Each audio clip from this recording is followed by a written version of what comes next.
하나님 말씀은 창세기 42장입니다. 요셉의 형들이 와서 그 앞에서 땅에 엎드려 절하다 라는 제목으로 말씀을 나누고자 합니다. 요셉이 꿈을 꾸었지요. 그 꿈을 2번을 꾸었습니다. 반복된 꿈을 2번 꾼 것이 아니라 그 꿈의 내용은 비슷해 보이나 두 내용이 아주 다릅니다.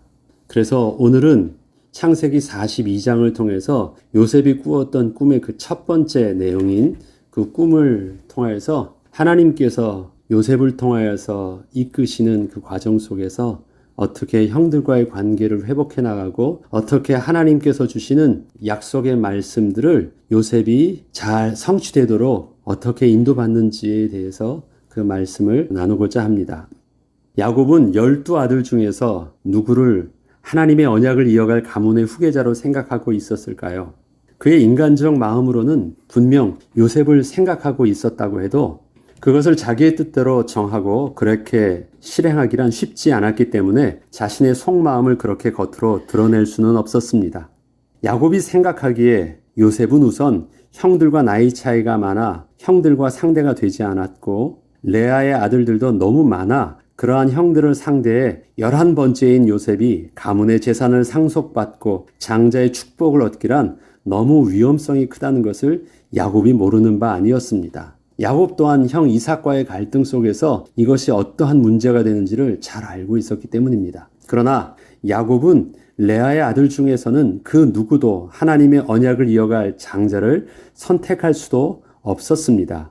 그 이유는 가나안 땅에 그가 다시 돌아오기 전까지 레아의 아들들의 모습을 제대로 보았기 때문이었습니다. 우선 장자 르우벤은 아버지의 첩인 빌하와 동침을 하는 돌이킬 수 없는 죄를 지었습니다. 이것이 창세기 35장 22절에 나와 있습니다. 야곱은 이 사실을 알고 있었으나 그 부끄러움을 드러내지 않고 그냥 마음에 두고 있었고 둘째 아들 시므온과 셋째 아들 레위는 자신들의 친여동생이었던 디나 사건이 있을 때 앞장서서 세겜성의 남자들을 잔인하게 죽임으로 인해서 가문의 피해 원한을 사게 했고 야곱 가족 전체가 몰살당할 위기까지 몰고 가게 했었습니다. 야곱은 이러한 레위의 아들들을 가문의 영적 유산을 물려줄 후계자로 세울 수는 없었습니다. 그러나 그렇다고 해서 요셉을 세울 수도 없었기에 야곱의 고민은 깊어만 갔고 그저 요셉을 구별하여 조심히 보살펴 주는 것 외에는 할 수 있는 것이 없었습니다. 형들도 이러한 요셉을 생각하기를 아버지가 그저 요셉을 노년에 낳은 아들이기에 그렇게 편애하는 정도로만 생각을 하고 있었습니다. 이러한 상황에서 시간이 흘러가던 중에 더 이상은 이렇게 덮어둘 수만은 없는 사건이 요셉을 통하여 일어나게 되었습니다. 그것은 요셉이 꿈을 꾸게 된 것입니다. 사실 꿈을 꾼다는 것은 당사자의 의지에 의해서 되는 것이 아니기에 요셉의 의도가 개입된 사건은 분명 아니었지만 하나님께서 드디어 요셉을 통하여 야곱의 집에 하나님의 시간표를 진행하시기 시작하신 것입니다. 철이 없던 요셉이 환상을 보듯이 너무도 확실하게 그것도 2번씩이나 꿈을 꾸게 되자 이것을 아무 생각 없이 형들에게 말을 하였고 이것은 수면 아래 있던 가문의 장자권에 대한 문제를 드러내는 말이었기에 이 꿈의 내용은 형들의 마음을 자극하기에 충분했던 것입니다. 이때 야곱은 그러한 요셉을 꾸짖으며 그 말을 입 밖으로 내지 말도록 주의를 주었으나 내심 그 마음에는 이러한 요셉의 꿈을 마음에 담아두기는 하였습니다. 하나님이 뜻이 있는 것 같기는 하다. 근데 어떻게 하지? 이제 그게 야곱의 심정이었습니다. 이러한 요셉에 대한 형들의 미움과 경계심은 요셉을 죽일 수 있는 기회가 오자 결국 요셉을 애굽으로 팔아 넘기게 되었고 그때 형들이 요셉을 향하여 품었던 그 마음의 생각은 요셉의 꿈이 어떻게 되는지를 우리가 보자는 것이었습니다. 사실 요셉의 형들도 요셉이 꿈을 꾼다는 것이 개인의 의지가 아닌 하나님의 계시나 환상이라는 생각들은 할 수 있었으나 형들은 그러한 사실을 받아들이기 싫었던 것이고 그런 꿈을 꾸었던 당사자를 제거함으로써 그 꿈의 주인공이 될 싹을 아예 잘라버린 것이었습니다. 결국 이것이 요셉을 거부한 것이 아니라 하나님의 주권을 거부하는 것이었음을 그때의 저들은 잘 알지는 못했었습니다. 요셉의 형들은 하나님께서 하시는 일에 대하여 인간적인 방법에서 막을 수 있었던 최고의 방법을 동원했지만 결국 저들의 그 생각과 다르게 하나님께서는 애굽에서 요셉과 함께 하시면서 요셉에게 꿈을 꾸게 하셨던 그 내용대로 요셉을 한 걸음 한 걸음 인도하여 주셨습니다. 마침내 요셉은 하나님의 인도하심의 시간표 속에서 바로의 꿈을 해석해 주게 되었고 그 해석과 더불어 그 대안까지 구체적으로 제시해 줌으로 인해서 자신도 상상할 수 없었던 애굽의 총리가 되어 흉년을 대비하는 중요한 직분을 수행하게 되었습니다. 꿈을 해석했던 것보다 사실 총리 대신이 될 수 있었던 것은 그 해석에 대해서 그가 대안을 제시할 수 있었던 유일한 자였기 때문에 그렇습니다. 그리고 드디어 애굽을 포함한 모든 나라의 흉년이 시작되자 양식이 없어 더 이상 버티기 힘든 상황까지 가게 되었던 야곱의 가족들도 애굽에서 쌀을 구입할 수 있다는 소문을 따라 베냐민을 제외한 모든 야곱의 아들들이 양식을 구하러 애굽으로 오게 되었던 것입니다. 이것이 오늘의 내용의 그 바로 앞에 있었던 내용들입니다. 요셉의 형들이 와서 그 앞에서 땅에 엎드려 절하는 일들이 일어납니다. 창세기 42장 5절로 10절을 보면 이스라엘의 아들들이 양식 사러 간 자 중에 있으니 가나안 땅에 기근이 있음이라. 때 요셉이 나라의 총리로서 그 땅 모든 백성에게 곡식을 팔더니 요셉의 형들이 와서 그 앞에서 땅에 엎드려 절하매 요셉이 보고 형들인 줄을 아나 모르는 채 하고 엄한 소리로 그들에게 말하여 이르되 너희가 어디서 왔느냐? 그들이 이르되 곡물을 사려고 가나안에서 왔나이다. 요셉은 그의 형들을 알아보았으나 그들은 요셉을 알아보지 못하더라. 요셉이 그들에게 대하여 꾼 꿈을 생각하고 그들에게 이르되 너희는 정탐꾼들이라. 이 나라의 틈을 엿보려고 왔느니라.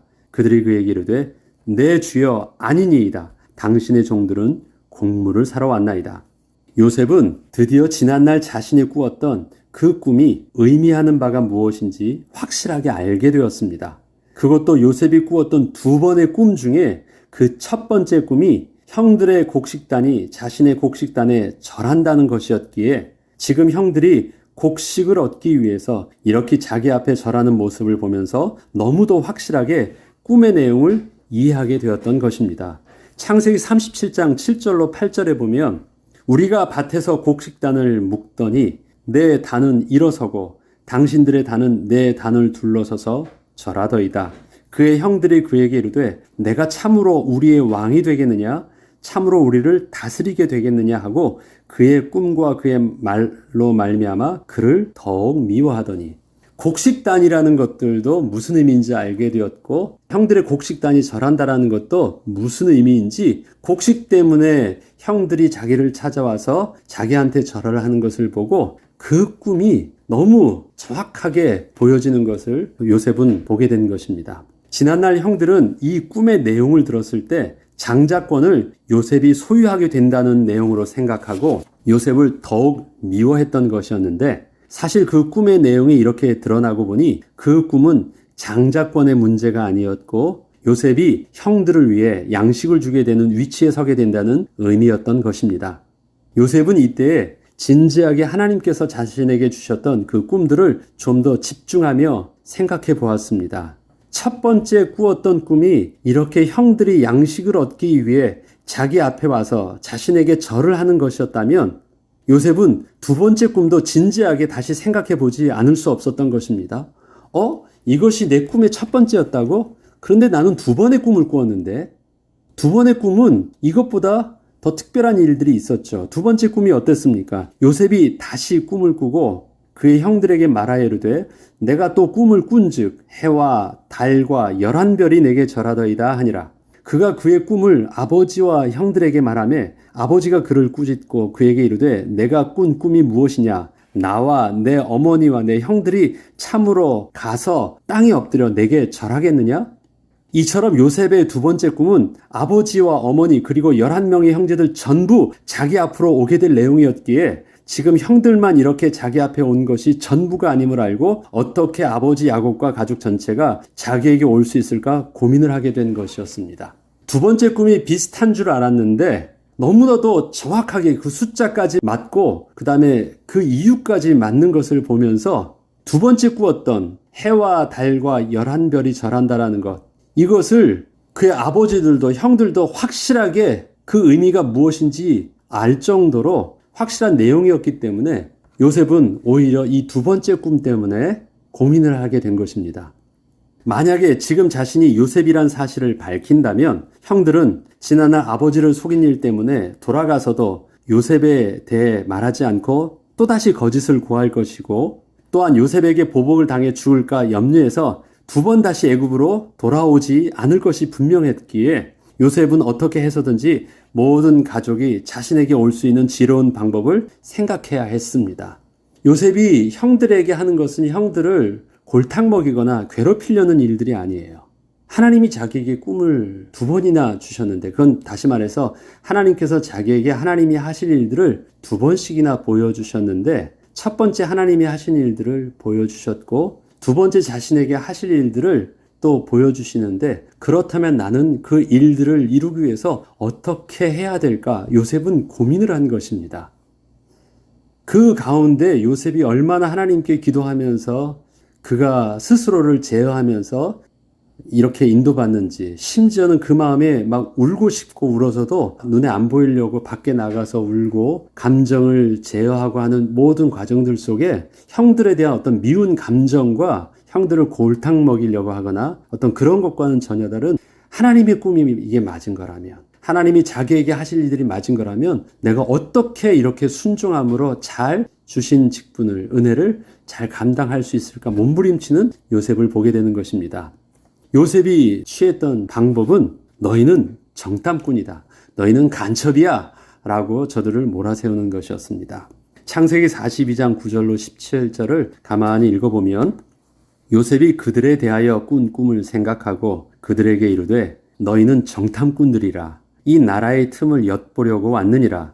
그들이 그에게 이르되 내 주여 아니니이다. 당신의 종들은 곡물을 사러 왔나이다. 우리는 다 한 사람의 아들들로서 확실한 자들이니 당신의 종들은 정탐꾼이 아니니이다. 요셉이 그들에게 이르되 아니라 너희가 이 나라의 틈을 엿보러 왔느니라. 그들이 이르되 당신의 종 우리들은 12형제로서 가나안 땅 한 사람의 아들들이라. 막내 아들은 오늘 아버지와 함께 있고 또 하나는 없어졌나이다. 요셉이 그들에게 이르되 내가 너희에게 이르기를 너희는 정탐꾼들이라 한 말이 이것이니라. 너희는 이같이 하여 너희 진실함을 증명할 것이라. 바로의 생명으로 맹세하노니 너희 막내 아우가 여기 오지 아니하면 너희가 여기서 나가지 못하리라. 너희 중 하나를 보내어 너희 아우를 데려오게 하고 너희는 갇혀 있으라. 내가 너희의 말을 시험하여 너희 중에 진실이 있는지 보리라. 바로의 생명으로 맹세하노니 그리하지 아니하면 너희는 과연 정탐꾼이니라 하고 그들을 다 함께 3일을 가두었더라. 요셉이 형들을 속이고 가족 전체가 오게 할 방법으로 내민 카드는 형들을 애굽 땅을 엿보러 온 정탐꾼으로 몰아세우는 것이었습니다. 이때 형들은 당황하기 시작했고 자신들의 진실함을 증명하기 위해서 이렇게 자신들이 10명이나 왔지만 우리는 한 가족이여 형제일 뿐 특별한 목적을 위해서 모여진 정탐꾼들이 아님을 어필하던 중에 아무 생각 없이 자신들의 형제가 12이요. 그 중에 하나는 죽었고 다른 막내 동생은 가나안 땅의 아버지와 함께 있다는 내용을 말하게 된 것입니다.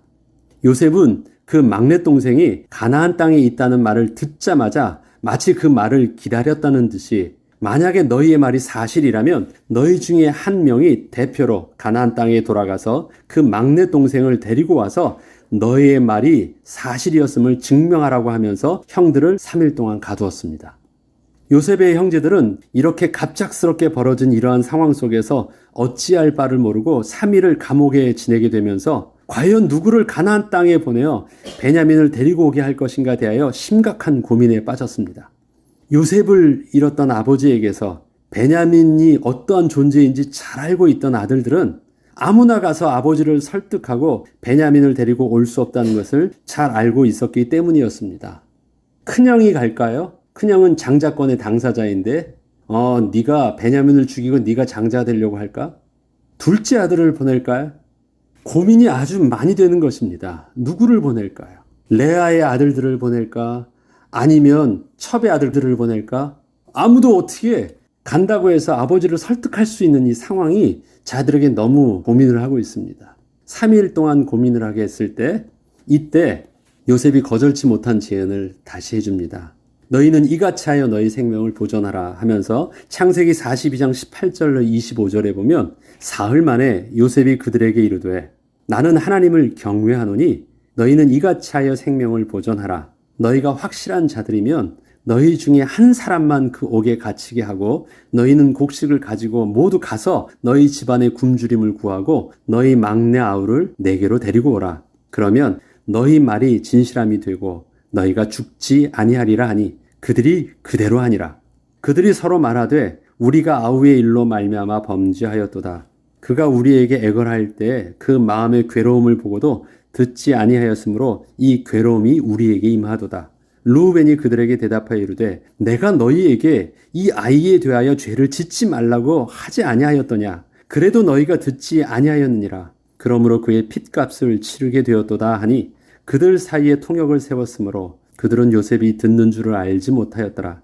요셉이 그들을 떠나가서 울고 다시 돌아와서 그들과 말하다가 그들 중에서 시므온을 끌어내어 그들의 눈앞에서 결박하고 명하여 곡물을 그 그릇에 채우게 하고 각 사람의 돈은 그의 자루에 도로 넣게 하고 또 길 양식을 그들에게 주게 하니 그대로 행하였더라.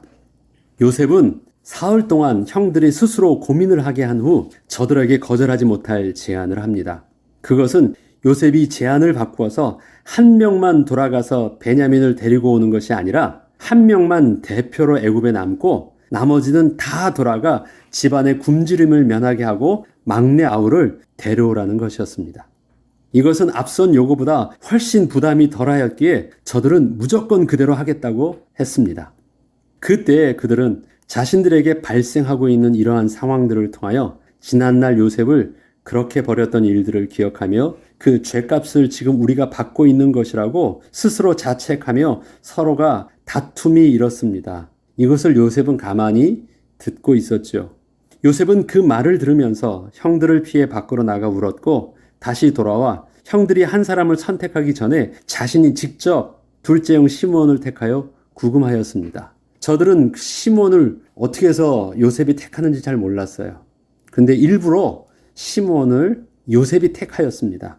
아마도 장남이었던 르우벤은 요셉을 죽이는 것을 반대했었기에 둘째 형 시므온이 그 잔혹함의 성품상 요셉을 죽이고자 앞장섰던 것이 아니었나 싶습니다. 그래서 요셉은 둘째 형 시므온을 남게 하였고 다른 형제들도 그 시므온이 볼모로 잡혀있는 것이 속으로는 어느 정도 마땅하다 생각을 했을지도 모르겠습니다. 그리고 시므온은 지난날 자신이 그렇게 요셉을 버린 것처럼 자신도 그렇게 형제들에게 버려질 수 있다는 것을 강하게 느끼게 되었을 것입니다. 자기의 목숨을 살리기 위해서 과연 아버지가 베냐민을 보낼 수 있을까? 그리고 형제들이 자신의 목숨 하나를 살리려고 지난날 형제 요셉을 죽이려고 앞장섰던 자신을 위해서 다시 돌아올까? 자기도 그렇게 형제를 버렸던 당사자였는데 시므온은 다시 형제들이 돌아오기까지 거의 1년 동안을 감옥에 구금되어 지난날을 후회하며 기억 없는 나날을 보내게 되었던 것입니다. 시므온은 형들이 올 때까지 진짜 올지 안 올지 전혀 기약도 없는 날이었기 때문에 그게 딱 형제들과 아버지를 신뢰하는 1년이었다면 그것을 그렇게 길게 보내지 않아도 될 거예요. 시간만 지나면 되니까. 그러나 시몬의 입장에서는요, 형제들의 정서를 잘 알고 있어. 서로 어머니가 다 다르기도 하고 서로 그렇게 싸우고 서로 또 장자권 때문에 그렇게 서로 눈치 보는 입장에서 가장 강력한 장자권의 차세대 주자인 자기 하나 제거하는데 아주 좋은 기회일 수도 있거든요. 여러 가지 갈등의 상황 속에서 볼 때 그냥 시몬이 딱 택하여졌다는 것은 느껴지기에 시몬이 버려졌다가 생각하기 딱 좋아요. 형제들한테는 그렇게 손해보는 장사가 아닌 거예요. 그 버려진 마음에 그 시몬은 지난날 요셉이 그렇게 애걸 하면서 버려진 마음에 똑같은 심정을 가지게 된 것입니다. 그리고 요셉은 시므온을 제외한 형제들에게 곡식을 가득히 채워주고 그들이 가지고 온 돈을 그대로 다시 자루에 넣어 돌려보냈습니다. 이것은 애굽의 총리 대신과 야곱의 아들들 사이에 아직 진정한 거래가 이루어지지 않았음을 분명하게 보여주고 있는 것입니다. 우선 야곱의 아들들이라는 진실함이 증명되어야 무역의 그 거래가 이루어질 수 있음을 말하는 것으로 지금은 진정한 거래를 위한 확인 절차 작업 기간임을 분명히 알려준 것입니다. 만약에 이때에 그 형제들이 다시 돌아오지 않는다면 저들은 염탐꾼이 분명히 맞는 것이고요. 곡식값을 떼어먹은 도둑으로 더 크게 몰리게 되어 남겨진 시므온은 더 잔인한 형벌을 받게 될 것임을 분명히 알게 한 것입니다. 사실 요셉은 형들이 다시 돌아올 수밖에 없는 사실을 이미 잘 알고 있었습니다. 그것은 흉년이 앞으로 5년이나 더 남았기 때문이었습니다. 요셉은 그저 하나님의 선하신 인도하심이 아버지 야곱과 형들에게 임하기를 기도하며 기다릴 뿐이었습니다. 와야 되잖아요. 형들뿐만 아니라 아버지와 남겨진 어머니 또 베냐민이 와야 됐습니다. 그러기 위해서는 하나님의 은혜가 필요했어요. 그런데 자기가 어떻게 해줄 수 있는 방법이 없었기 때문에 그런 방법을 취해서 기다릴 뿐이었습니다. 이렇게 요셉과 형들의 1차 만남은 마무리되었고 형들은 가나안 땅으로 돌아갔으며 그 다음 단계로 아버지와 형들과의 해결되어야 할 일들이 기다리고 있었습니다.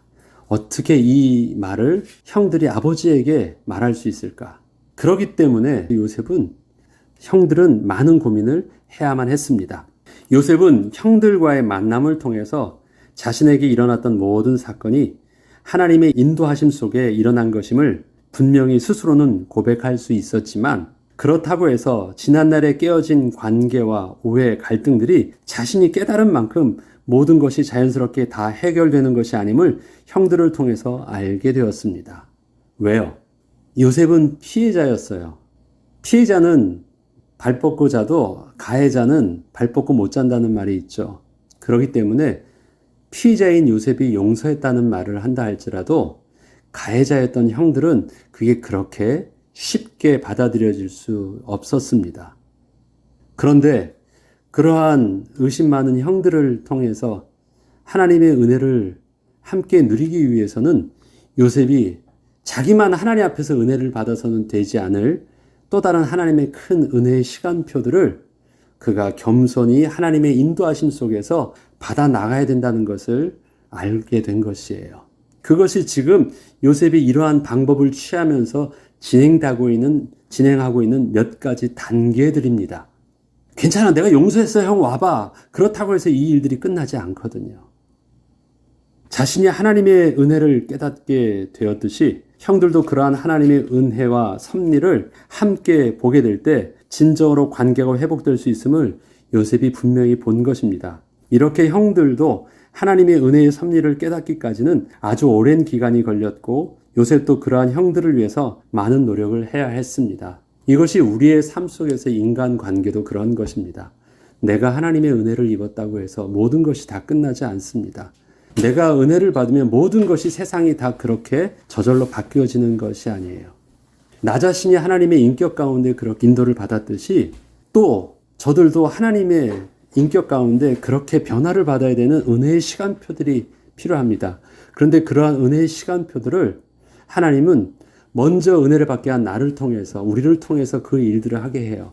그러려면 더더욱 겸손함과 또 하나님의 지혜와 하나님의 기다림의 시간들, 많은 기도가 필요한데 요셉은 그러한 과정들을 계속해서 그 다음에는 요셉의 이야기를 통해서 진행을 하는 것입니다. 오늘의 본문을 통해서 우리는 어떻게 먼저 하나님의 은혜를 받은 우리를 통해서 우리의 가정과 우리의 형제들과 우리의 주의 만남을 회복해야 되는지 하나님의 음성을 듣게 됩니다. 하나님께서 그렇게 우리의 삶을 통해서 우리 주위를 변화시켜 주셔서 하나님이 우리를 통해서 모두 다 복의 근원으로 저들도 축복을 누리게 하실 때 우리가 어떻게 잘 인도를 받아야 되는지 정말 성령의 인도함을 받아야 되겠습니다. 하나님이 우리를 통해서 나만의 하나님이 아니라 우리를 통해서 회복해 하신 그 은혜들을 우리 요셉의 모습을 통해서 우리가 잘 또 함께 인도받고 또 은혜를 누릴 수 있는 저와 여러분 되길 주의 이름으로 축복합니다. 그리고 지금의 우리의 시간표도 그렇게 잘 인도받기를 주의 이름으로 축복합니다. 기도하겠습니다.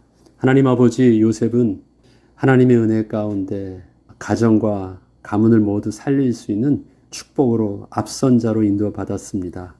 그러나 요셉이 누렸던 그 축복은 요셉만의 축복이 아니었고 가해자였던 상처를 주었던 형들도 하나님의 은혜 가운데 함께 거룩한 하나님의 백성으로 세우도록 요구하신 하나님의 계획 속에서 인도받은 축복이었습니다. 요셉은 그 사실들을 온전히 깨달아 겸손하게 하나님의 뜻을 따라 형들을 그렇게 섬길 수 있었고, 그렇게 야곱의 형제들은 모두 하나가 되어 하나님이 기뻐하시는 이스라엘 민족을 이룰 수가 있었습니다. 하나님, 우리에게 주셨던 복의 근원의 축복도 나만의 복이 아니라 나를 통해서 우리 가정과 형제들과 가문을 살릴 축복으로 온전히 누릴 수 있도록 성령께서 인도하여 주시길 원합니다. 그래서 우리를 그렇게 치유하여 주셨던 것처럼 혹시 가해자였을지도 모르는 또 우리 주위의 사람들도 그렇게 치유함 받게 하셔서 하나님의 복을 함께 누릴 수 있는 은혜를 온전히 누리게 하여 주시옵소서. 이번 한 주간도 주실 은혜를 사모하며 기대합니다. 감사드리며 우리 주 예수 그리스도 이름으로 기도합니다. 아멘.